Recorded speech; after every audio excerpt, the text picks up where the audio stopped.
In this episode of the Church Security Roll Call, we're going to be discussing assessing potential risks. Stay tuned.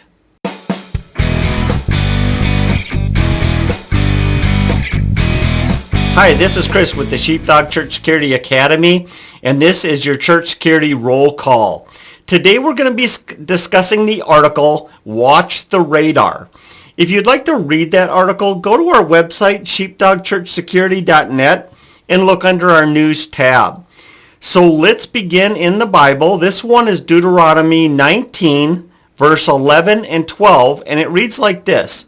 If any man hate his neighbor, and lie in wait for him, and rise up against him, and smite him mortally that he die, and fleeth unto one of these cities, then the elders of his city shall send and fetch him hence, and deliver him into the hand of the avenger of blood, that he may die.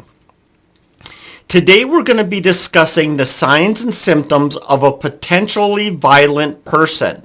Now this process is going to rely heavily on some intelligence gathering that we're going to touch on. So please share this video with your friends, your family, your team, staff, and volunteers, because we're going to be covering a lot of important things. So let's first do some news stories. We have a number of them here, but also if you've been paying attention at all, you've been listening to our podcast, or you've been watching our YouTube videos, we have a whole playlist on deadly shooter encounters. So be sure to check that out. You already know this is kind of a risk that's out there. It's a real risk. All right, so let's get into some of these. So Imperia, Kansas, March 6, 1988. A man entered the sanctuary of the Baptist church during a Sunday morning service and began firing a handgun. One person was killed and 4 were wounded. When he tried to reload the gun, a church member hit him in the back of the head with a hymnal. His motive? Personal rejection. 4 years earlier, a woman who was a student of Imperial State University and attended the church refused a marriage proposal. Apparently, he blamed the church. Vestiva Hills, Alabama, June 16, 2022. On a Thursday evening, a man attended a boomer's potluck in the church's fellowship hall. He sat alone, not talking with anyone, even though some asked him to sit with them. He pulled a handgun and began shooting, fatally wounding 3 before being hit by a chair and taken down. There was no clear motive, but the shooter had been a licensed gunsmith and dealer. He had occasionally attended services at the church. He also had police encounters related to alcohol use and was seen as an oddball by some who knew him. On February 2023, he was found competent to stand trial for capital murder. A question remains as what role alcohol and mental health played in the shooting. Sutherland Springs, Texas. We've all heard this many times. November 5th, 2017. The person who attacked the First Baptist Church in Sutherland Springs was involved in a feud with members of his second wife's family. He had been sending threatening messages to his mother-in-law, who lived in Sutherland Springs and was a member of the church. He became prepared to kill anyone or everyone. His mother-in-law was not there that Sunday, but her mother was and died. All right, the shooter had a history of violence, including a court-martial conviction for assaulting his first wife and stepson. If that conviction had been entered into the federal database, he would have been barred from buying a weapon. If the mother-in-law had told the church's pastor about the threats, they could have asked for police protection. As it was, he had been to the church several times, and his presence made members feel uneasy. He would have been a good candidate for a threat assessment. All right, Laguna Woods, California, May 15th, 2021. The suspect in the shooting of the Taiwanese congregation in Laguna Woods believed that Taiwan should not be independent and hated Taiwanese in this country who favored the independence of Taiwan. He lived in Las Vegas And news stories did not tell of any connections he may have had with that in particular church in Orange County. All right. Charleston, South Carolina, June 17, 2015. A young white supremacist in his 20s had a website on which he expressed his desire to restore segregation and Jim Crow laws. He stated in a manifesto why he was choosing the AME Church in Charleston as a target for the attack. If his site had been monitored and the church had been given warning, the massacre of 9 parishioners, including a prominent pastor, might have been avoided. All right, so what we want to talk about, and you can see from the stories that we chose, is there are indications, little hints, that these people were on their way of becoming violent. And so we have to be paying attention as best we can in order to monitor these people, either they're a regular attendee or maybe occasional attendee, or even in connection with somebody who is an occasional or regular attendee. Now, there are a lot of reasons for disruptive behavior, a lot of reasons for potential violence. And we have to be paying attention to these things within our church. The first one is family problems, right? So we're talking failing marriages, we're talking children acting out, arguments with in-laws. Those kind of things, we need to be paying attention to those because they are a potential for violence. Financial problems, foreclosures, loss of a job, difficulty affording basic needs or paying bills, substance abuse, alcoholism, and other forms of addiction. Put a lot of strain on people. Medical conditions, chronic pain, frightening diagnosis, terminal illness, mental illness. These are all things that occur regularly at our churches, right? People are hurting. But one of the things that we have to do as a church is that we have to ensure that we're ministering to these people. So here's a little bit not just identification, but also on prevention. If the church is fulfilling its mission to minister to hurting people going through family problems, financial issues, substance abuse, medical conditions, we need to be providing as much help as we can. And this is really our way of mitigating violence. Now, is 100%? No, but we can do more. We can be better. One of the things that I'm kind of jumping off script here a little bit is I believe that every safety team member needs to be part of the prayer ministry. We need to be part of that prayer chain. Now, not only is it so we can participate in the prayer, and quite honestly, I'm not a big prayer warrior, but as some people call it, I'm not a big pray guy. I try to pray as much as I can, but I don't know. I won't get into that. But anyway, but a lot of times, we can at least get, when I get emails and somebody says, hey, I haven't been doing stuff because of medical conditions or whatever, I'll throw up a quick prayer and just say, hey, God, it'd be really cool if you healed that guy or got that guy a job. And that's it. It's a pretty brief prayer, but at least I throw it up. The other thing is it's also notification, right? We're learning who's struggling so we can help them and we can ensure that they're taken care of and that there's real plans in place, and that's going to mitigate the risk, and that's part of being a sheepdog. Also, too, it kind of puts people on our radar that maybe weren't on our radar before. So I don't know if that's completely ethical or not.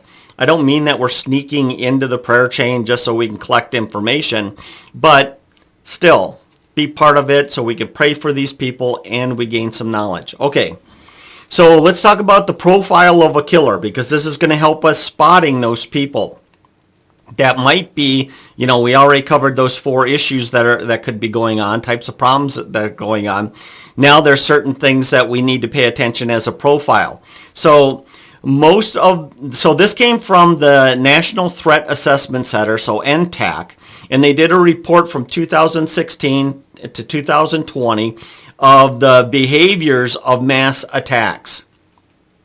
And this is what they came up with. Most had exhibited behavior that created concern for family members. So think about this. a family member says, hey, we need to pray for Bob. That's something that should grab our attention, not only so they can be prayed for and ministered to, but is there other signs and symptoms we need to look for? So anyway, they exhibited behavior that family members started to get concerned. Many had a history of physical aggression or intimidation behaviors. Usually it's evidenced by prior violent criminal arrests and charges, domestic violence, other acts of violence towards others. Half of these mass killers were motivated by grievances to retaliate for perceived wrongs related to personal, domestic, or workplace issues. So that's that resentment, right? They feel like they were wronged. If they feel like they're wronged from the church or somebody in the church, that's just festering inside of them. And then, of course, can result in violence. Most used firearms. Many of these were stolen. This is a stat probably a lot of us has heard, that these weapons were obtained illegally in one way, shape, or form. Over half of them are stolen. And so if you're looking for an actual reference to use when you make that statement, here it is. Most used firearms. Many of these were, okay, we already covered that, sorry. 1/4 subscribed to a belief system involving conspiracy and hateful ideology. Something to pay attention to. There's a few of those people out there, more than a few. Many experience stressful events in various life venues, family, romantic relationships, personal things, employment, legal matters. So we talk about that triggering event where their personality changes and they start to go down this deadly force, this mass killer road, if you will. And then, of course, more than half had mental health symptoms. All right, so these are all things that we need to be paying attention to. So here are the, like, what I would call the major red flags and the important, and things that need to be shared with the safety team. So you have the people going through those struggles. Maybe you have some inside knowledge, or people have that inside knowledge that they have other signs and symptoms of a profiled killer that we need to be paying attention to. And I would consider now these things the red flags, the big stuff. So do they have an unusual interest in violent subjects, especially past attacks? Anyone who does that, that's a big sign. The individual engages in violent or harmful rhetoric, such as making threats or holding that certain people should die or be seriously harmed. Exhibits misogyny, hatred of women, or engages in domestic violence. This is somebody that we need to watch.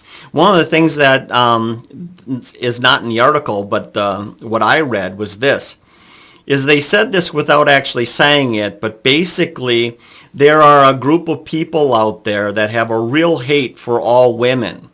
And because this is not a program for children, I'm going to use a slang term. It's called incel. You've probably heard somebody being called an incel before. It's an involuntarily celibate, meaning that these are people with social issues and do not attract women. And therefore, instead of trying to change themselves to find the right woman for them, they actually just start to fester this hate. And they collect in different chat rooms and different areas online, and they start to just build up this hate of women. Okay, so we need to be watching for that. Be aware of online activity. Kind of already touched on that, right? We can watch people's social media. And if they have a lot of this hateful or violent rhetoric where they're commenting on other things or they're posting things of violence and misogyny and that kind of stuff, that's a warning sign. Final communications, obviously, this is the end of all of it, where they're saying basically a farewell post, or they're posting a manifesto of everything they hate about the church or everything they hate about the government or whatever. These kind of things are huge warning signs. So with all that, the next thing is, what do we do, right? So we know about family problems. We know that they have some of these other signs. They starting to fit the profile of a mass killer. we've seen these red flags, these major red flags starting to pop up in their life. What do we do as a safety team then in response? The first thing is this: take all threats seriously. If it's against the church, if it's against somebody inside the church, the pastor, theology, Christianity, whatever your denomination or religion is, these kind of threats, we need to take them absolutely serious. For us, that means calling the police and letting them know, hey, the pastor was threatened. Hey, this woman at our church was threatened. And we're concerned that this person could become violent. At minimum, let the police know, because they can then investigate it further and potentially take action. The other thing that we need to do is we need to consider a trespass warning against that person. That means that if they even step 1 foot on the property or one tire on the property, we can immediately call police, and their act of showing up is a violation of the law, and therefore the police are empowered to take action. Next thing, if appropriate, develop an aggressive plan to help the hurting person. So this goes back on to one of my earlier statements. It's really the church's responsibility to, as much as we can within reason, to provide help to hurting people. So if this is a case where it's appropriate, reach out to that person. How can we help you? How can we do this? How can we move you through this? So like I said, if appropriate, have an aggressive plan to help them. Next thing is the church needs to go to an elevated threat level. So what I mean by that is this, is maybe your church doesn't allow you to have a safety posture as a regular course of action. So the exterior doors are unlocked. Maybe the classroom doors are also unlocked. And that what this does is when they're not in that way, it's very hard, or it takes longer to get into a lockout or a lockdown. And so at this point, we have to say we're at an elevated risk, so all classrooms and offices need to be locked at all times, and the exterior doors need to be locked. Now, we can still have door greeters allowing people to come in, for services, and, teachers can have the doors propped open in a way that they can just easily close them if there is a lockdown, but we need to be in that safety posture. Next thing is increase alert level for all staff and volunteers. We need to talk to people and say, hey, we're at an elevated risk, so you really need to be paying attention to people's behaviors. And are they showing signs of potential violence? And we'll get into what those signs are here in a second. But we need to be at an elevated risk level. This is also all hands on deck for the safety team. We need to be working those services with as many people as we can. We need to be working midweek events. If you have midweek events, we really need to be at alert level, really be putting in our time to make sure that people are safe, the congregation is safe. Next thing is monitoring the parking lot. We need to be paying attention. Now, you've heard this before, and I'll say it again. 3 out of 4 violent incidents at church start in the parking lot. So if we're monitoring that parking lot, that's going to be our early warning system, if you will. In the case that, Wesley references, that we're watching the radar. We're paying attention. And so if we see something, then it gives us more time to respond. So if we need to go into lockout, we can go into lockout. If we need to go into lockdown, we can go into lockdown. All right, so the final part that I want to cover is those warning signs, those disruptive behavior signs, those things that let us know that something is about to happen. All right, so things you're looking for. And a lot of these are extremes, right? So the first one is flushed face or pale face. And so if my face is just beet red, it's always a little red, but if it's just beet red, that shows that that's an adrenaline dump, right? Kind of. That's that my face is red and I look angry, right? That's a kind of a common sign, red face. It could also be a pale face. Now, this is somebody more in a survival mode, and we've seen this in other pictures and emergency situations. where their face is completely pale and it might be a little bit blotchy. So in my case, my face would be completely white, but maybe I'll have these weird blotchy things on my cheeks. That's a sign. Sweating is a sign. Once again, that's a adrenaline response. Pacing, restlessness, repetitive movement. That's adrenaline, and they're working out the energy that's built in their body. Once again, the other extreme fatigue. They look worn down and sluggish and barely dragging, kind of like they're dragging their feet is a sign. Change in voice, right? An adrenaline dump. Sometimes people talk faster and sometimes they talk higher, and all that kind of stuff. It's that adrenaline. It's that energy, that emotional energy that's coming out of them. Loud talking or chanting. Certainly chanting, that's more of a religious, attack. They might be saying something that indicates that like they're praying before they blow themselves up with everybody around them. Shallow and rapid breathing, once again, adrenaline comes coursing through them. Scowling, sneering, using abusive language, certainly out of the, anger. We know what an angry face looks like. We know someone who's mad and just glaring at somebody, staring them down. You can see that stress in their face. And of course, abusive language is a bad sign. Trembling, once again, that's energy burning through them or not burning through them and their body's responding to it. Clenched fists, clenched jaws, exaggerated or violent gestures, accompanied especially with that abusive language. Glaring at people. And once again, we kind of already touched on that, but you could also go the other way with avoiding eye contact altogether.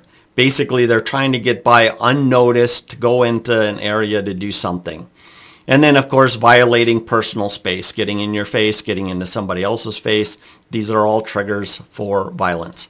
Now, I know we covered a lot of information very, very fast. I'm going to encourage you to read that article. There's a good review of all that information in there for you. And you might even want to, take some notes or, copy and paste it and get with your team and talk about these things.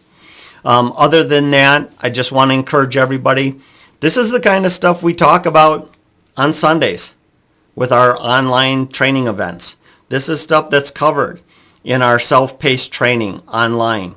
These are things that we regularly talk about in our alumni association for our weekly Zoom meeting. This is stuff that's going to help you and help your church. So I want to encourage you to become one of our students if you haven't already been a student with us, and get involved and learn more as much as you possibly can. Teach your teams, get your teams this training so they can learn more and they can become more effective in safeguarding the congregation. Other than that, if you like this video, please like, share, comment. Let's get the conversation going in the comment section. Send me an email, all that kind of stuff. But, let's get that information out there. Other than that, thank you so much for joining us today. And hey, let's be careful out there. This program is made for informational purposes only and should not be taken as legal advice.